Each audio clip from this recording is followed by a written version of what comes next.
Hello dear students and welcome to my YouTube channel. आज की इस वीडियो के अंदर हम स्ट्रक्चर ऑफ बैक्टीरियम यानी एक बैक्टीरिया के जो सेल होता है, जो बैक्टीरिया जो एक लिविंग ऑर्गेनिज्म है, उसके स्ट्रक्चर को डिस्कस करने जा रहे हैं कि बैक्टीरिया के अंदर क्या क्या पाया जाता है। तो आसानी के लिए मैं आपको बता देता हूं कि बैक्टीरिया एक प्रोकैरियोट्स है जिसमें मेम्ब्रेन बाउंडेड न्यूक्लियस नहीं होता और इसमें तमाम मेम्ब्रेन बाउंडेड ऑर्गेनेलीज भी मिसिंग होती हैं, वो भी मौजूद नहीं होती। तो आइए फिर देखते हैं इसके अंदर क्या क्या मौजूद होता है। तो आपकी आसानी के लिए मैंने इस डायग्राम के नीचे वो तमाम पार्ट्स को एक लाइन में करके लिख दिया है।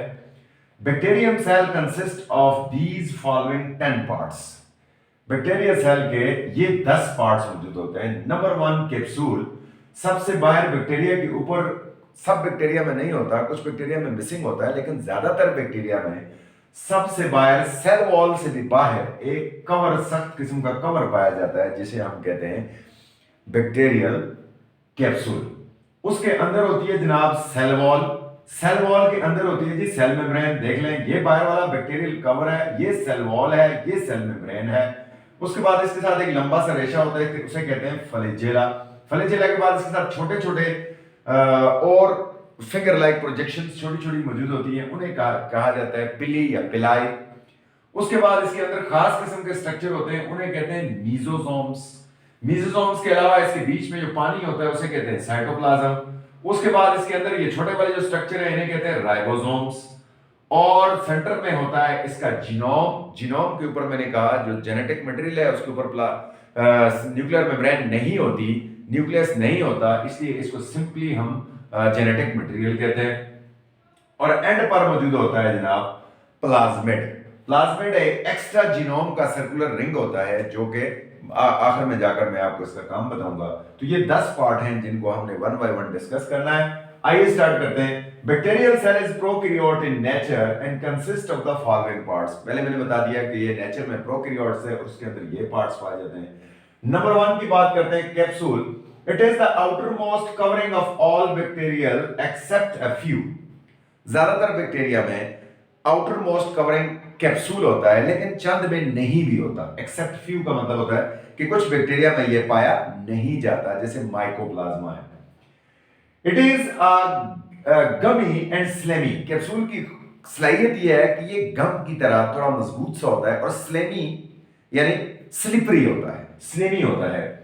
Sometime loosely packed called glycocalyx. कभी कभी ये जो बैक्टीरियल सेल है ना उसके साथ मुकम्मल तौर पर टाइटली पैक नहीं होता, बल्कि ऊपर लूजली पैक होता है और उस सूरत में हम इसको ग्लाइकोकैलिक्स कहते हैं। It is made up of lipopolysaccharides and protein. ये लाइपोपॉलीसेकेराइड्स और प्रोटीन का बना होता है। लाइपो आप समझ रहे हैं, पॉलीसेकेराइड भी समझ रहे हैं। लाइपोलिपिड से है, पॉलीसेकेराइड ग्लूकोज से है और प्रोटीन प्रोटीन होती है, यानी लाइपोपॉलीसेकेराइड्स और प्रोटीन से ये बना होता है। It helps in additional protection to bacterium and also increase its pathogenicity. Pathogenicity का मतलब होता है कि जिस बैक्टीरिया के ऊपर एनवेलप पाया जाता है या कैप्सूल पाया जाता है वो ज्यादा खतरनाक है, वो ज्यादा बीमारियां पैदा कर सकता है और उसको एंटीबायोटिक वगैरह जो है उनसे ये प्रोटेक्ट करता है और एंटीबायोटिक उस बैक्टीरिया पर जल्दी जल्दी असर नहीं कर सकते। अगला है जनाब सेल वॉल। दूसरा पार्ट इसका है cell wall. It is a tough and hard layer located under the capsule in capsulated bacteria.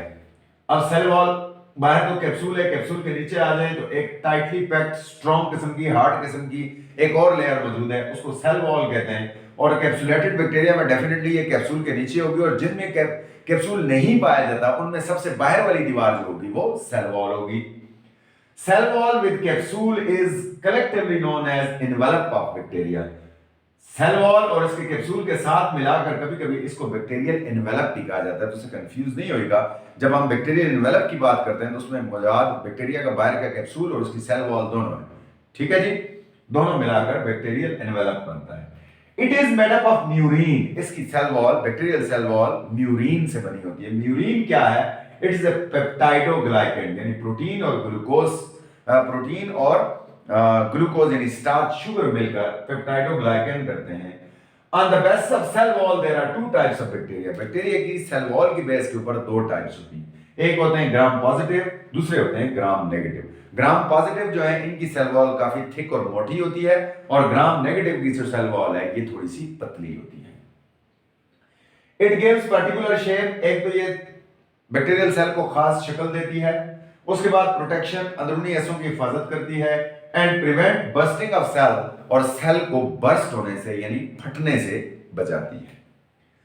Number third is flagella.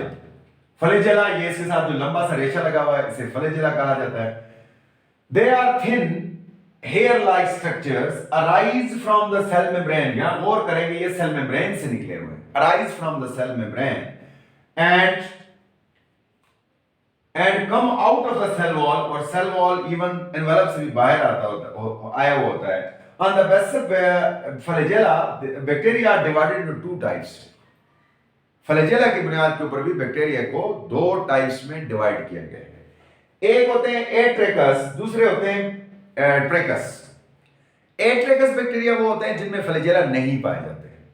बात ही आसान है, ए का मतलब होता है नहीं होना, ट्रेकस बैक्टीरिया फ्लैजेला को कहा जाता है। एट्रेकस मीन इन बैक्टीरिया में फ्लैजेला नहीं पाए जाते हैं, और ट्रेकस वो होते हैं जिनमें फ्लैजेला पाए जाते हैं, लेकिन इन फ्लैजेला भी कोई एक नहीं होता, डिफरेंट होते हैं, लिहाजा इनको आगे मजीद इन चार ग्रुप्स में डिवाइड किया गया है। जिनमें फ्लैजेला पाए जाते हैं उन्हें ट्रेकस कहा जाता है। ट्रेकस चार किस्म के होते हैं। पहला होता है मोनोट्रेकस, ये जो डायग्राम है ये मोनोट्रेकस की है, एक ही फ्लैजेला वाला। दूसरा होता है लोफोट्रेकस। लोफोट्रेकस का मतलब होता है कि इसकी एक ही किनारे पर एक फ्लैजेला के बजाय फ्लैजेला का पूरा एक गुच्छा मौजूद हो, इस तरह से, यानी और पहले फ्लैजेला भी अगर इसके साथ मौजूद हो, इस तरह से ट्रफल हो पूरा एक कोने के ऊपर, तो इसे हम कहते हैं जनाब क्या, ये लोफोट्रेकस हो जाएगा। ठीक है जी, लेकिन मैं फिलहाल इसको मोनोट्रेकस ही रहने देता हूं डायग्राम इस लिहाज से। उसके बाद जनाब दूसरा होता है जनाब एम्फीट्रेकस। एम्फी, अगर दोनों किनारों पर फ्लैजेला का गुच्छा लगा हो, इधर भी फ्लैजेला हो, इधर भी बहुत सारे फ्लैजेला हो, तो उसको कहेंगे एम्फीट्रेकस। और आखिरी है पेरीट्रेकस। अगर फ्लैजेला इसके चारों तरफ को घेरे हुए हो, इधर इधर इधर इधर चारों तरफ अगर फ्लैजेला इस तरह से घिरे हुए हो, तो उन्हें हम कहते हैं जनाब पेरीट्रेकस। तो इस तरह से फ्लैजेला की बुनियाद के ऊपर इनकी चार किस्में हैं। फ्लैजेला काम क्या करता है जी? फ्लैजेला जब विपिंग मूवमेंट करता है, हिलता है, तो ये बैक्टीरिया को मूव करने में हेल्प करता है। बैक्टीरिया इसकी मदद से एक जगह से दूसरी जगह इजीली जा सकता है, लोकोमोशन करता है, पूरी बॉडी बैक्टीरिया की मूव होकर चली जाती है, तो ये फ्लैजेला मूवमेंट में हेल्प करता है। उसके बाद हमारे पास अगली जो चीज है वो है पिली। ये रेड कलर की छोटी छोटी जो हमारे पास बैक्टीरिया के ऊपर छोटे छोटे स्ट्रक्चर्स मौजूद हैं, फ्लैजेला से बहुत छोटे होते हैं, लेकिन होते उसी की तरह सिलेंड्रिकल है, इन्हें पिली कहा जाता है। They are hollow filamentous outgrowth scattered on the surface of bacterial cell. पूरी बैक्टीरियल सेल के सरफेस के ऊपर छोटे छोटे hollow cylinder पाए जाते हैं, जिन्हें हम पिली कहते हैं, which arise from the cell membrane. ये भी सेल मेम्ब्रेन से ही निकलते हैं, and they are made up of a protein called pillin. ठीक है जी। और फ्लैजेला जिससे बने उसका नाम था फ्लैजलीन। फ्लैजेला जिस प्रोटीन से बने होते हैं उसको क्या कहते हैं? उसको कहते हैं फ्लैजलीन। और यहां पर जो बैक्टीरिया पिलाई बनाती है उसे कहते हैं पिलिन। ठीक है जी। उसके बाद they are used for the attachment of bacteria, also helps during the conjugation, but they are not involved in locomotion. याद रखिएगा ये मूवमेंट में इतनी हेल्प नहीं करते, लेकिन दो बड़े अहम काम करते हैं। एक, इनकी मदद से बैक्टीरिया किसी भी ऑब्जेक्ट के साथ अपने आप को अटैच कर लेता है, टच हो जाता है। और दूसरा, जब दो बैक्टीरिया आपस में सेक्सुअल रिप्रोडक्शन करते हैं तो उस दौरान ये पिली को आपस में मिलाते हैं और जेनेटिक मटेरियल को ट्रांसफर करते हैं। इस प्रोसेस को कहते हैं कंजुगेशन। ठीक है। जब दो बैक्टीरिया अपने पिली को आपस में मिलाते हैं, एक का जेनेटिक दूसरे में जा रहा होता है, ये सेक्सुअल रिप्रोडक्शन भी कहलाता है बैक्टीरिया में, तो इस प्रोसेस को हम क्या कहते हैं? इसको कंजुगेशन कहते हैं, और कंजुगेशन के लिए पिली इस्तेमाल होता है। अगली जो चीज है वो अंदर आ गए cell membrane. Cell membrane it is thin, elastic and semi permeable. Cell membrane सब चीजों की ऐसी होती है जो थिन होती है, इलास्टिक होती है और सेमी परमिएबल, सिलेक्टिव परमिएबल होती है, यानी कुछ खास मटेरियल को अंदर जाने देती है और कुछ दूसरे मटेरियल्स को रोकती है। Membrane located under cell wall, ये सेल वॉल के नीचे पाई जाती है।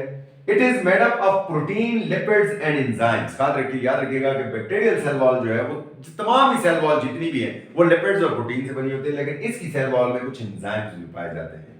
ठीक है, लिसोसोम की शक्ल में। उसके बाद it control the entry and exit of materials in the cell and also perform the function of mitochondria in energy generation. In energy generation में भी हेल्प करते हैं जी। Mitochondria for energy generation.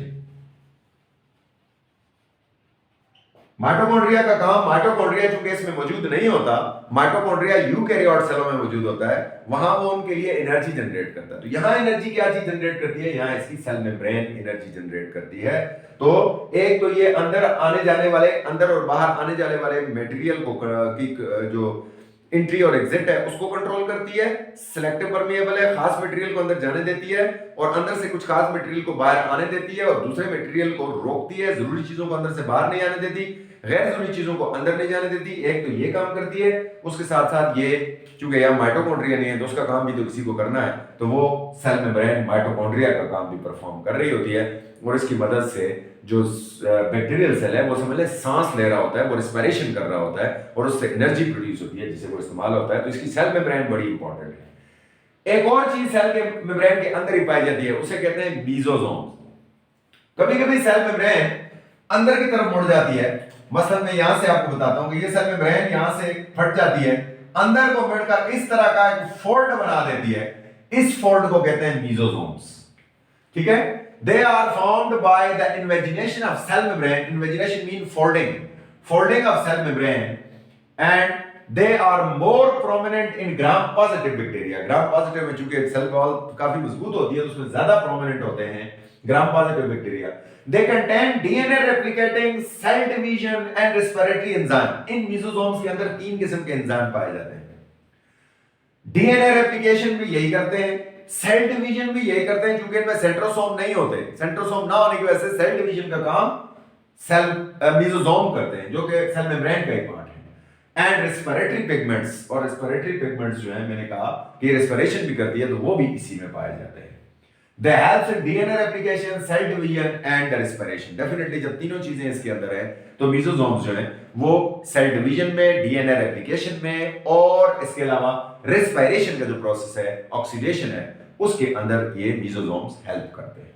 Mesosome के बाद आ जाते हैं अंदर साइटोप्लाज्म के ऊपर। साइटोप्लाज्म इसका जो है cytoplasm it's dense jelly like. ठीक है, it's dense and jelly like and genetic material is directly suspended in the cytoplasm. क्योंकि इसके ऊपर न्यूक्लियर मेम्ब्रेन नहीं है तो साइटोप्लाज्म के अंदर डायरेक्ट इसका जेनेटिक मटेरियल जो है वो मौजूद होता है। But all membrane bounded cytoplasmic organelles are missing. सारी की सारी मेम्ब्रेन बाउंडेड साइटोप्लाज्मिक ऑर्गेनेल्स इसमें नहीं होती। Only ribosomes are present. सिर्फ राइबोसोम्स पाए जाते हैं और वो भी हम पढ़ेंगे कि साइज में छोटे होते हैं। And is present but most of the membrane bounded organelles are missing. ठीक है, ये जेल लाइक होता है, बिल्कुल क्लियर होता है। उसके बाद अगली जो चीज है वो राइबोसोम्स। मैंने बता दिया साइटोप्लाज्म के अंदर सिर्फ राइबोसोम्स पाए जाते हैं। Ribosomes are also smaller, they are smaller in size 70s। Ribosomes की दो किस्में हैं, 80s 70s। 80s जो है ये यूकैरियोट्स में पाए जाते हैं और प्रोकैरियोट्स में राइबोसोम्स छोटे होते हैं, उन्हें कहते हैं 70s। S स्टैंड फॉर स्वेटबर्ग्स, ये मेजरमेंट का एक यूनिट है।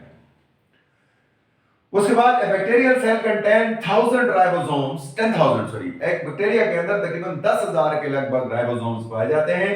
They are present freely in cytoplasm. Normally eukaryotic सेलों में राइबोसोम 3 जगह में पाए जाते हैं, न्यूक्लियस में भी होते हैं, सेल मेम्ब्रेन के साथ भी अटैच एंडोप्लाज्मिक रेटिकुलम के साथ भी अटैच होते हैं और साइटोप्लाज्म में फ्री भी पाए जाते हैं। लेकिन यहां सिर्फ एक किस्म में पाए जाते हैं, वो होते हैं freely suspended in cytoplasm. Cytoplasm में इस तरह से जगह जगह राइबोसोम्स पाए जाते हैं। And they play important roles in the protein synthesis। और राइबोसोम्स का काम होता है प्रोटीन बनाना, वो सेल के लिए जरूरी है, लिहाजा ये उसमें मेन रोल प्ले करते हैं।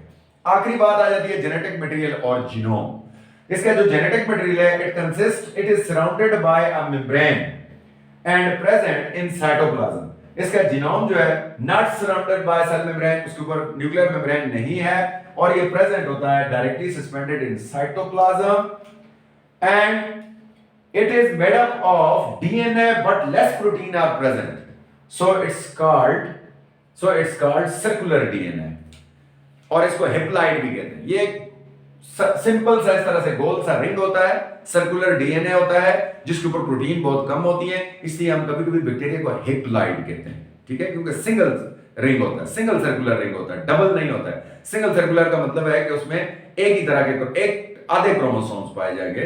तो बैक्टीरियल सेल ज्यादातर हैप्लॉइड्स होता है, which control all the activities of the cell and also transfer the characteristics from parent to offspring। जो जेनेटिक मटेरियल का काम है वो सेल की एक्टिविटीज को कंट्रोल भी करते हैं और जो कैरेक्टरिस्टिक्स होती है किसी एक सेल की उसे पेरेंट से बच्चों तक मुंतकिल भी करते हैं। आखिरी जो चीज है जनाब प्लाज्मिड, ये वाला है प्लाज्मिड। प्लाज्मिड क्या होता है? It is an extra circular ring of genome. Genome के अंदर एक एक्स्ट्रा क्रोमोसोमल सर्कुलर रिंग भी पाया जाता है, उसे प्लाज्मिड कहते हैं। और ये सेल्फ रेप्लिकेट कर सकता है, बैक्टीरिया ना भी रेप्लिकेट हो, ये कभी कभी रेप्लिकेट हो जाता है। और इसकी इसी खूबी की वजह से इसे बहुत ज्यादा वेक्टर के तौर पर इस्तेमाल किया जाता है जेनेटिक मटेरियल, जेनेटिक इंजीनियरिंग में, जहां पर एक ऑर्गेनिज्म का डीएनए जब हमें किसी दूसरी ऑर्गेनिज्म में शिफ्ट करना होता है रिकम्बिनेंट डीएनए बनाने के लिए, तो हम वहां इस वेक्टर का इस्तेमाल करते हैं, इस प्लाज्मिड का इस्तेमाल करते हैं, जो एक ऑर्गेनिज्म के डीएनए को दूसरे पीस को दूसरे ऑर्गेनिज्म के डीएनए के साथ ट्रांसफर कर देता है और वहां उसको जोड़कर हम अपनी डिजायर ऑर्गेनिज्म बना सकते हैं।